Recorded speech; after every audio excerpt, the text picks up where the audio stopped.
O presidente da Câmara dos Deputados, Hugo Mota, afirmou nesta quinta-feira que a casa vai começar a votar na próxima semana o pacote apresentado pelo governo para poder compensar a derrubada da medida provisória alternativa ao aumento do IOF. O presidente da Câmara decidiu avançar com esse pacote depois de se reunir com a ministra das Relações Institucionais, Gleisi Hoffmann, na residência oficial da Câmara. Larissa, como estão as articulações aí em Brasília sobre essa questão e sobre a votação do orçamento? O governo está em uma situação delicada. Vão conseguir superar essas discussões? Olha, Letícia, a gente ficou um pouco mais otimista, digamos assim, depois da reunião de líderes que aconteceu lá no Congresso Nacional ontem. E por que eu estou falando otimista, né? Não no sentido de defender algum lado, alguma bancada ou mesmo alguma ideologia, mas no sentido de ver uma possibilidade de que o orçamento do ano que vem do governo federal seja votado. A gente lembra que esse orçamento, essa peça orçamentária, ela precisa ser aprovada para a gente continuar garantindo aí o funcionamento do país, das instituições, enfim, de tudo aquilo que depende desse caixa do governo federal, né? Então, se a gente pega pelo regimento da Câmara, Letícia, a Lei de Diretrizes Orçamentárias, a LDO, tinha que ter sido aprovada lá em 17 de julho, antes ali do recesso, né?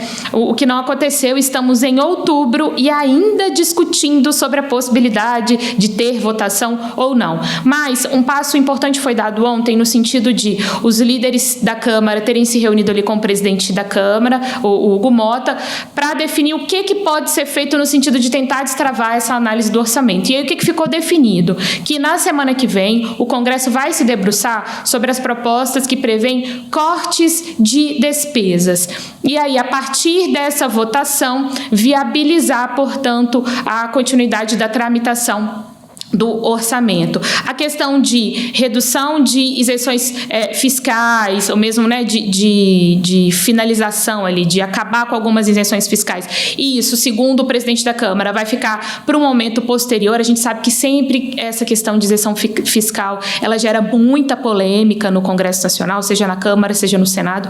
Então, é algo que acredito que seja uma decisão calculada mesmo, no sentido de deixar um pouco mais para depois essas questões que são mais polêmicas.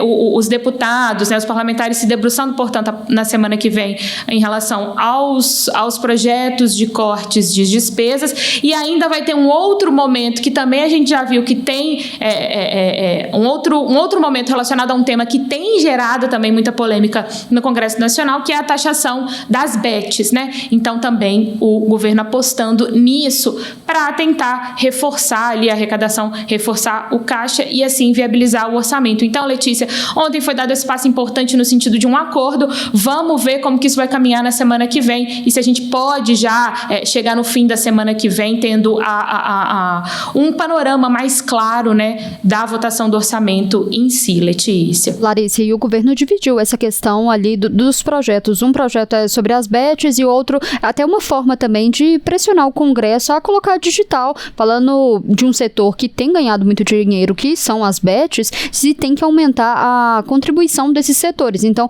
até uma estratégia do governo isso, de fazer com que a Câmara, os deputados se posicionem. E aí volta a toda uma questão que a gente discute aqui, que é um atrito que tem entre governo e Câmara.